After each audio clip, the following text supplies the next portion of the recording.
코로나19 신규 확진자 수가 9일 연속 100명대를 기록하고 있습니다. 하지만 수도권을 중심으로 확진자 수가 다시 증가하고 있고 특히 대형 병원과 사업장 등에서 다양한 집단 감염이 발생하고 있어 방역당국의 고민이 깊어지고 있습니다.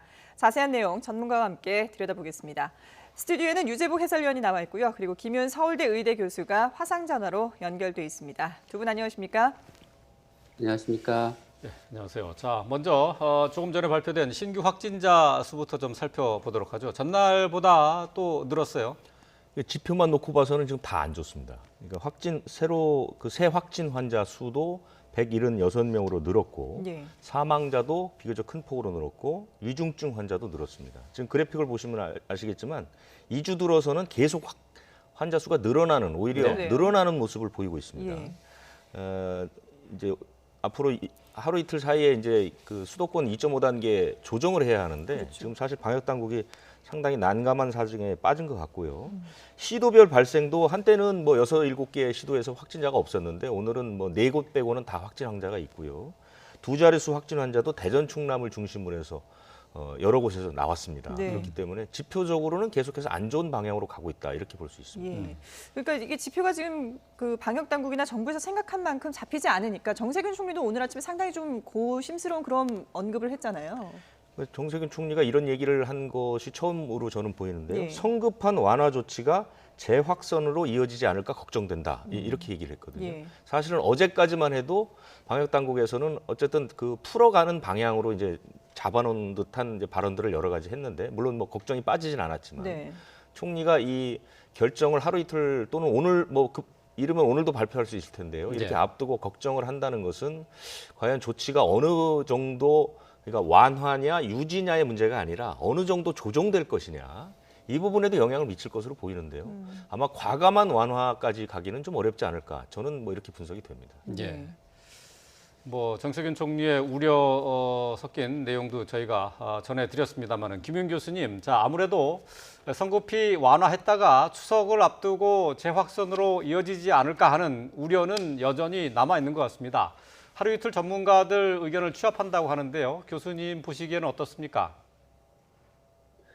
네, 일단 하루 이틀 더 상황을 좀 봐야 될 것 같은데요. 이렇게 이제 2.5단계를 상당 기간 했음에도 불구하고 확산세가 이제 꺾일 듯 하다가 다시 이제 올라가는 양상을 보이고 있는 거는 그만큼 지역사회의 조용한 전파자의 수가 많고 광범위하다는 것을 의미하는 것 같습니다. 근데 네. 동시에 우리가 기존에 고위험 시설이라고 생각했던 종교 시설이나 뭐 다단계 판매, 물류센터 이런 곳에서의 감염이 여전히 지속되고 있어서 보다 그 세부적이고 현장에서 효과적으로 작용하는 그런 방역 지침을 실행하는 쪽으로 정부가 방향 전환을 하지 않으면 계속해서 고강도 사회적 거리두기밖에 쓸 수 있는 방법이 없다는 문제가 있을 것 같습니다. 네. 예. 현장에서 실질적으로 쓸 수 있는 방역 대책이라는 것들은 어떤 걸 들 수 있을까요? 예를 들면 PC방 같은 경우 뭐 그 방역 지침에도 나와 있지만 예.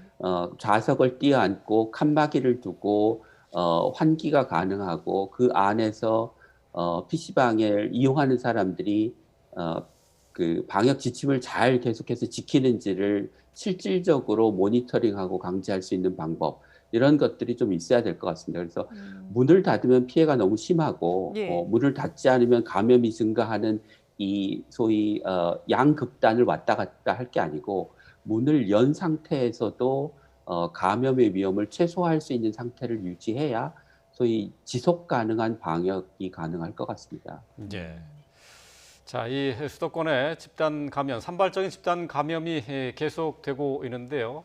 자, 무엇보다 지금 대형 병원에서의 집단 감염이 좀 걱정스러워요. 세브란스 병원에서 확진 환자가 계속 나오고 있죠.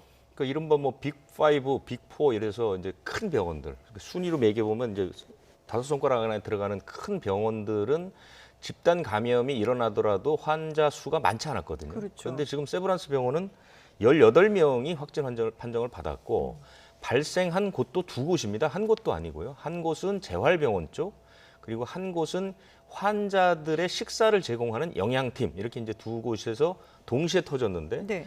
두 곳 다 어떤 경로로 감염됐는지를 아직 알 수 없고 두 곳의 발생 연관성도 찾지를 못하고 있습니다. 그렇기 때문에 이제 문제가 되는 것이죠. 그래서 그 재활병원에 있는 7일병동은 간호조무사가 처음에 집회 환자로 확진이 됐는데 의료진이나 간병인 이래서 이제 8명까지 확진이 됐고요. 또 하나는 그 환자의 그 식사를 제공하는 영양팀이라는 외주 업체가 있는데 네. 이 외주 업체에서 배식원, 그러니까 식사를 그분들은 이제 각 병실마다 돌아다니면서 음식을 다 나눠주는 분, 그분이 확진을 받았거든요. 예. 그리고 나서 같은 팀 안에 있었던 9명이 차례로 이제 확진을 받아서 10명. 이렇게 확진 판정을 받았는데 이제 아직 추가 확진 하루 사이에 추가 확진 소식은 들리지 않아서 다행이지만 어쨌든 빨리 원인을 찾아야 할 것 같습니다.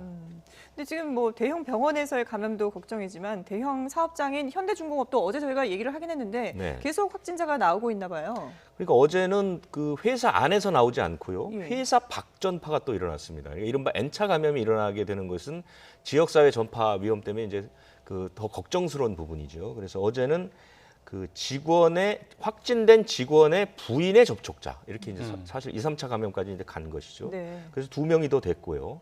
또 하나는 여기가 이제 2만 7천여 명이 전체 직원인데 해당 사업장은 한 2,500명쯤 되는데 그나마 다행인 것은 그 2,500명은 다 음성이 나왔습니다. 그래서 회사 안에서의 감염이 퍼질 가능성은 조금 줄었다고 보는데 문제는 이제 회사 밖 N차 전파 이것이 어디까지 퍼질 것이고 어떻게 막아내느냐 이것이 이제 그 확산을 막을 수 있는 관건이 되겠죠. 예.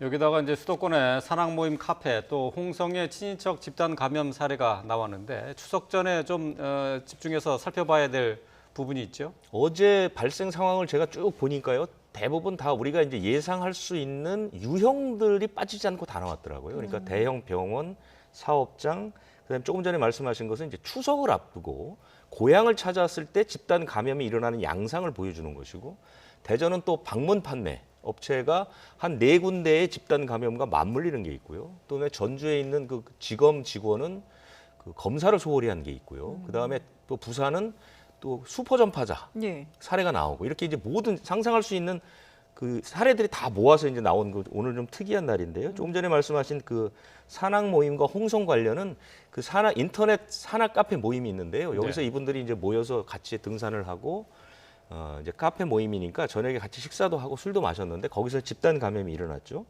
그런데 이 사람들이 지난달 29일에 산행을 마치고 들렀던 주점에 안양 사는 50대 여성이 그분들하고 관계가 있지는 않은데 주점을 방문했는데 전파가 됐습니다. 모르는 사이인데. 모르는 예. 사이인데 그런데 그 안양 사는 사람이 홍성에 자기 언니 집을 갔죠. 근데 그 언니 집에 그 주변에 사는 홍성의 그 여러 그 면에 사는 친인척들이 다 모여서 그 추석에 그 귀성했던 것처럼 가족들이 모여서 며칠을 같이 보낸 거죠. 그리고 나서 그 친인척이 무려 8명이 확진을 받았습니다.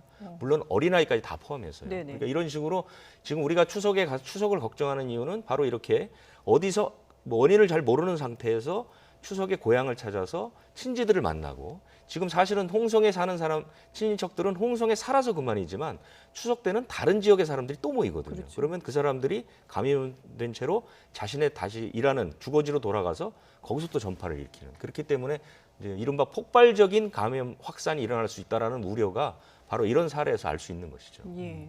참 들을수록 이제 여러 가지로 좀 걱정되는 상황인데, 근데 전주지검에서도 확진자가 발생했는데 여기는 좀 또 다른 문제가 있는 것 같더라고요. 어떤 건가요? 그러니까 이제 이 전주지검의 실무관이라는 분인데요. 이분은 그 지난달 17일에 확진 환자와 식당에서 동선이 겹쳐서 1차 검사를 받고 자가격리를 했습니다. 예. 그때는 음성이 나왔습니다. 그래서 자가격리가 풀렸죠. 예. 근데 풀리고 나서 증세가 나타난 거죠. 그러니까 그것은 이제 2주의 잠복기라는 게 사실은 지난 뒤에도 이제 증상이 나타날 수도 네네. 있고 아니면 풀리고 나서 다시 감염됐을 수도 있죠. 그런데 이 사람이 몸에서 증상이 나타나서 병원을 2번이나 갔는데도 불구하고 선별 검사를 하지 않고 감기약만 받아온 거죠. 그리고 하도 이상해서 이제 공공선별진료소를 마지막 3번째 찾아가서 검사를 했더니 양성이 나온 거죠. 그래서 이제 그 역학조사관들이 병원 쪽에 어떻게 된 일인가 하고 이제 민간병원에 물어보니까 민간병원에서는 우리는 검사를 해보자 했는데 예. 이 실무관은 아니 내가 뭐 음성 나왔는데 무슨 검사를 받냐? 아. 그냥 처방만 해달라. 예. 그래서 처방을 해줬다는 건데 이 실무관이 음성 판정을 받은 뒤에 서울을 방문했습니다. 그래서 거기서 감염돼서 수술했는데 이것을 병원에서 문진받는 과정에서 밝히질 않았습니다.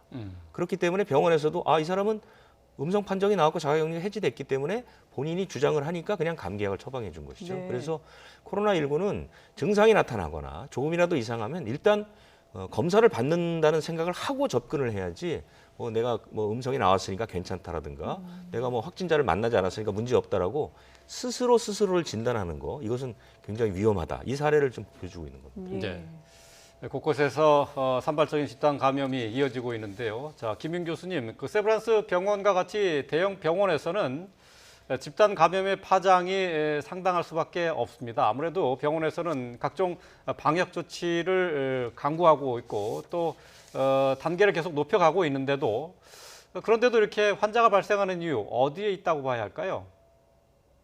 근본적으로는 코로나19의 특성이 무증상 감염이기 때문에 병원에서 지금 입원 환자들을 대상으로 해서 사전에 검사를 하고 있는데도 불구하고 입원 환자에서 감염이 발생하고 또 외부에서 그 감염된 사람들이 들어와서 병원 감염을 일으키는 등 상당 부분 좀 피할 수 없는 부분들이 있다고 생각합니다. 그래서 우리가 그 병원에서 아예 감염이 안 생기게 하는 것도 중요하지만 병원에서 감염이 발생했을 때 그 피해를 최소화하는 그런 전략과 시스템을 만드는 게 중요하다고 생각합니다. 그래서 이번에도 이제 재활병원에서 감염이 생기고 재활병원은 외래와 병동 모두 문을 닫았는데요.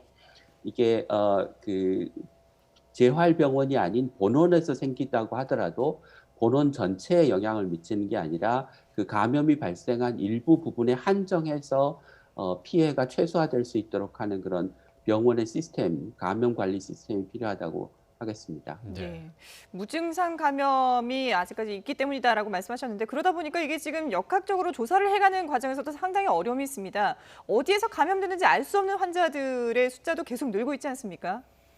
네, 그렇습니다. 그러니까 수도권을 중심으로 해서 2.5단계를 지금 거의 2주 가까이 하고 있는데도 불구하고 그 감염 경로를 알 수 없는 감염의 비율이 줄지 않고 있다고 하는 것은 그만큼 그 우리 사회의 조용한 전파자가 굉장히 그 많이 쌓여 있는 상황이기 때문에 그 감염 확산이 줄지 않고 있고 동시에 그 수도 2.5단계를 하고 있음에도 불구하고 여전히 고위험 시설을 포함한 다양한 유형의 감염이 여기저기서 일어나고 있는 것을 보면 예. 우리가 조금 더 방역 수칙을 잘 지킬 수 있는 그런 개인의 어떤 그 노력도 필요하지만 앞서 말씀드린 지속 가능한 시스템을 만드는 것도 중요하다고 생각합니다. 네.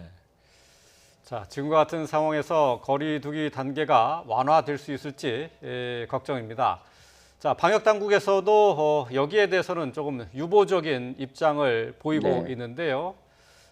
관련된 내용을 저희가 따로 화면을 준비를 했습니다.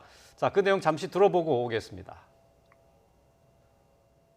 거리두기 조정과 관련되어서 판단하기가 조금 아직도 애매한 그런 사항들이 좀 있습니다. 확진자의 어떤 수의 추이, 그리고 집단 감염의 어떤 발병 사항들, 그리고 뭐 감염병 재생산 지수와 관련된 부분들, 그다음 원인 불명 사례 이런 부분들이 조금씩 시일에 따라서 좀 변화하고 있기 때문에 그런 추세를 조금 더 지켜보면서 최종적인 판단을 좀 해야 될 필요성이 있어서 8일째 100명대를 유지하고 있다는 부분에서는 억제 추세가 계속해서 이제 되고 있다라는 부분에서는 비교적 반가운 일입니다만은 이 부분이 저희로서는 조금 더 감소가 이루어지기를 바라는 그런 상황입니다. 특히 이제 두 자릿수의 어떤 확진자가 발생하는 부분들과 관련되어서는 아까 말씀드렸다시피 확진자 수와 관련되어서는 상당히 긍정적인 신호로 저희들이 판단을 하고 있고 그런 부분이 거리두기 단계에서의 어떤 중요한 고려 요소는 될 수 있을 것입니다. 네. 자, 수도권에서 지금 현재 시행되고 있는 2.5단계의 거리 두기가 완화될 것인지 아니면은 좀 더 연장될 것인지는 오늘이나 내일쯤 결정될 것으로 보이는데요. 완화에 대해서 약간 좀 불안감이 좀 있는 것 같습니다. 그런데 이와는 별도로 이제 부산에서 마스크를 착용하고 택시를 탔는데 감염된 사례가 나왔어요. 그렇습니다. 이 부분은 이제 두 가지로 추측이 되는데요. 첫 번째는 이 감염을 전파한 사람이 슈퍼 전파자일 가능성이 좀 있어 보입니다. 그리고 또 하나는 이 코로나19의 전파력이 그만큼 대단하다는 것을 볼 수 있는데 예. 정리해서 말씀드리면 이분은 이제 부산 동구에 사는 분인데요. 지난달에 한 보름 정도 서울에 있었습니다. 근데 서울에서 이제 간병을 하기 위해서 병원에 머물렀는데 그 과정에서도 서울에 있는 가족 4명을 감염을 시켰습니다. 그리고 이 사람이 한 지난달 23일부터 증상이 나타나서 병원을 2차례 갔는데요. 첫 번째는 지난달 31일에 3분 거리에 있는 그 병원을 가기 위해서 택시를 탔습니다. 네. 그런데 그 택시 기사가 감염이 됐습니다. 그리고 그 다음 날 이번에는 보건소를 찾았는데 보건소 가는데 택시로 5분밖에 걸리지 않았는데 네. 그 택시 기사도 감염이 됐습니다. 그리고 그 택시 기사가 또 다른 사람들을 감염시켰습니다. 그런데 요즘은 이제 역학 조사를 해보니까 요즘 택시를 타보셨으면 알겠지만 굉장히 철저한 편이죠. 네. 마스크도 항상 착용을 하고 그다음에 이제 사실은 환기도 상당히 자주 하는 걸로 제가 이제 경험을 했었는데요. 네. 어쨌든 아주 짧은 시간에 작은 접촉을 가지고도 감염이 됐다는 것이죠. 네. 그래서 그 부분이 이제 왜냐하면 이제 다른 가지 여러 요소를 봤는데 그것이 아니면 이 사람으로부터 택시 기사가 감염됐을 가능성이 없거든요. 그렇기 때문에 택시 안 감염이라고 지금 현재까지는 유력하게 추정하고 있는데 예. 어쨌든 이 전파를 시켰던 이분이 뭐 택시의 손잡이를 잡을 수도 있고 하다못해 앞 좌석에 앞좌석을 손을 댈 수도 있고 아니면 현금을 주는 과정에서 됐을 수도 있고요. 그러니까 아주 짧고 작은 접촉에도 감염이 될 수 있다. 예. 두 가지로 말씀드릴 수 있는 것은 이 전파시킨 분의 전파력이 대단히 좋거나 아니면 그럴 수밖에 없는 그런 코로나19의 특성이거나 이게 둘 중에 하나거든요. 그래서 예. 택시를 탈 때 강조하는 것들은 환기, 마스크, 그다음에 꼭 현금 대신에 카드로 결제하기를 권하고 있습니다. 그것은 왜냐하면 나중에 역학조사 과정에서 신원 파악할 수 있기 때문에 네. 그래서 카드로 계산하는 것을 좀 강조하고 있습니다. 예. 자, 김 교수님, 지금 저희가 부산에서의 그 사례를 들어봤는데 사실 그동안에도 보면은 택시를 이용했다가 감염된 경우들이 있었는데 그때는 보면은 마스크를 제대로 착용하지 않았다거나 이런 문제들이 있었거든요. 근데 지금은 마스크도 착용을 했고 네, 그렇습니다. 그 탑승한 시간도 3분이나 5분 이렇게 짧은 시간인데도 불구하고 이렇게 감염을 시켰는데요. 이런 경우는 어떻게 봐야 되는 겁니까? 마스크가 이제 코로나19에 가장 좋은 예방 효과를 가지고 있긴 하지만 마스크의 코로나19 방어 효과를 평가한 여러 논문들을 종합적으로 평가한 최근 논문에 따르면 마스크가 100% 감염을 막아주는 건 아닌 것으로 알려져 있습니다. 그래서 네. 감염자와 같이 있는 환경에서 2차 감염이 일어난 경우가 한 17%쯤 됐는데요. 마스크를 쓰고 있는 경우, 안 쓰고 있는 경우를 비교해 보면 마스크를 쓰고 있었던 경우에도 한 3.1%, 마스크를 쓰지 않고 있었던 경우에 17%로 나타나서 감염 위험을 크게 줄일 수는 있지만 100% 막아주는 것은 아니라는 것을 알 수 있어서 예. 마스크를 쓰고 계시더라도 환기를 시키거나 또는 확진자의 침방울이 묻어 있을 수 있는 곳을 손으로 만지고 그것으로 다시 코나 입을 만지거나 하는 등의 행동에 주의를 기울여 주셔야 될 것 같습니다. 예. 자, 그렇다면 결국 마스크를 쓰고 있다고 하더라도 안심할 수는 없다는 얘기가 될 수밖에 없는데요. 그러니까 네, 100% 감염 막아주는 위험을 건 아닙니다. 감염 위험을 낮추기는 하지만은 결국 이게 완벽한 방어 대책은 아니다. 결국 이렇게 결론이 날 수밖에 없네요. 네, 그렇습니다. 그러니까 그 환자가 앞서 유재복 위원님께 말씀하신 것처럼 이게 슈퍼 전파자일 가능성도 있기 때문에 예. 경우에 따라서 아주 감염력이 높은 환자와 같은 공간에 오래 있으면 이게 마스크를 쓰고 있어도 위험할 수 있다는 것입니다. 네. 결국 뭐 이제 마스크를 쓴 상태에서 조금 더 이제 방역 조치를 한다고 하면은 이제 자주 환기를 해야 된다는 것인데 앞으로 날씨가 이제 추워지게 되면은 아무래도 환기가 제대로 이루어지지 않을 가능성도 높지 않습니까? 날씨가 추워지면서 코로나19가 더 기승을 부릴 가능성 얼마든지 있겠네요. 네, 그 코로나19 바이러스 자체가 이제 온도가 낮고 건조한 환경에서 더 활동력과 감염력이 높기 때문에 아무래도 가을, 겨울에 이 되면 지금보다 훨씬 더 그 감염 위험이 높아질 걸로 생각이 됩니다. 그래서 택시의 경우를 예를 들면 그 아주 조금이라도 좀 창을 열어놓고 택시에 탑승을 하시는 게 환기 효과를 통해서 감염 위험을 마스크를 쓰고 있더라도 더 낮출 수 있을 것 같습니다. 네. 참 어려운 상황이 계속되고 있는데요. 거기다가 지금 주춤하던 중증 환자가 또다시 최고치를 기록하면서 방역 당국의 고민도 깊어지고 있습니다. 권준욱 부본부장의 얘기 들어보시죠. 유행 확산 이후 시차를 두고 반드시 겪게 되는 인명 피해도 지금 보이고 있습니다. 실제로 사망자 현황 통계에 있어서 지난 4월 중순 이후부터 고령의 기저질환자를 중심으로 낮은 수준의 발생해서 지난 8월 중순 이후에는 증가 추세가 가팔라진 상황이고, 다시 한번 말씀드립니다만 어르신들 또 고위험군의 보호를 위해서 우리 모두가 경각심을 높여야 되는 시점입니다. 현재 치료제와 백신 개발을 위해서 국내외에서 모두 다 최선을 다하고 있지만 어제의 상황을 보시다시피 단기간 내의 개발은 불확실하고 또 어려운 상황이기도 합니다.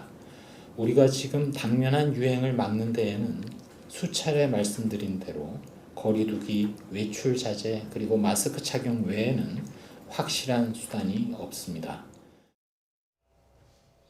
네, 방역 당국의 얘기 들어보셨는데요. 자, 유 의원, 이 뭐 전 세계적으로도 코로나19로 인한 사망자가 90만 명을 넘었는데 우리나라 같은 경우도 어제 보면은 중증 이상 환자가 6명이 늘었고 네. 사망자도 4명이 추가가 됐잖아요. 지금 그렇습니다. 좀 계속해서 늘고 있는 추세인 거죠. 걱정했던 그 추세가 이어지고 있다고 봐야 되고요. 지금 상황을 저는 그 대구 신천지 사태보다 더 심각하다고 생각을 하는데요. 그 이유는 대구 신천지 사태 때 그 확진 환자 수가 세 자릿수에 머물렀던 일수가 20일입니다. 그런데 우리는 지난달 14일부터 거의 한 달째 그 세 자릿수가 이어지고 있어요. 네. 그리고 그러니까 이게 잡히지 않는다는 것이죠. 그 끊어질 듯한 이 감염 확산 고리가 안 끊어지고 계속 이어지다가 좀 더 올라가는 그런 추세에 있고요. 그 다음에 사망자는 뭐 그 위중증 환자가 시간이 지나면, 그리고 이번 그 지난달 그 집단 감염의 특징이 확진 환자 가운데 60대 이상 고령자가 40% 안팎을 차지하고 있기 때문에 네. 뭐 위중증 환자와 사망자 수로 가는 것도 뭐 어찌 보면 이제 자연스러운 그런 흐름일 수 있고요. 위중증 환자도 100명을 넘었던 것이 그 대구 때는 없었습니다. 지금 네. 그 100명을 계속 넘어가고 있는 게 지금 최근에 있는 일이거든요. 네. 그렇기 때문에 지금은 훨씬 더 확진세를 잡기도 어렵고 또 그다음에 환자를 관리하는 것도 어렵고, 그러니까 모든 측면에서 굉장히 어려운 상황이 계속되고 있고, 이런 추세가 계속된다면 조만간 우리는 다시 한번 그 완화 전략이라고 해서 사람들의 역학조사라든가 동선 추적을 포기하고 증상을 완화하는 방식으로 갈 수밖에 없지 않나, 그런 위기감들이 상당히 들고 있습니다. 예. 네. 지금 중증 이상의 환자가 170명을 넘어선 상태고, 또 지금 화면에 보시는 것처럼 코로나19 사망자의 97%가 기저질환을 갖고 있는 고령층 연령에서 사망자가 계속해서 나오고 있습니다. 자, 김윤 교수님, 자, 지금 현재 상황에서 중증 환자가 늘어나고 또 중증에 또 기저질환을 갖고 있는 고령층 환자들이 많이 있다는 것이 아무래도 앞으로의 코로나19 확산을 저지하는 데 중요한 걸림돌, 그리고 또 가장 큰 과제가 되지 않을까요? 네, 그렇습니다. 지금 이제 현재 상황만 문제가 아니고 올 가을 겨울에 또 다른 이제 재유행의 위험을 막고 있기 때문에 이번 기회에 정부가 그 중증 환자를 좀 제대로 치료할 수 있는, 그러니까 매일매일 병상이 부족하지 않을까 이런 그 어떤 불안감에 시달리면서 국민들과 방역 당국이 하루하루를 보내는 게 아니라 좀 안정적으로 병상을 충분히 확보할 수 있는 그런 체계를 갖춰야 될 것 같습니다. 네. 예, 알겠습니다. 네. 자, 두 분 말씀은 오늘은 여기까지 듣도록 하겠습니다. 지금까지 유재복 해설위원 그리고 김윤 서울대 의대 교수와 함께했습니다. 잘 들었습니다.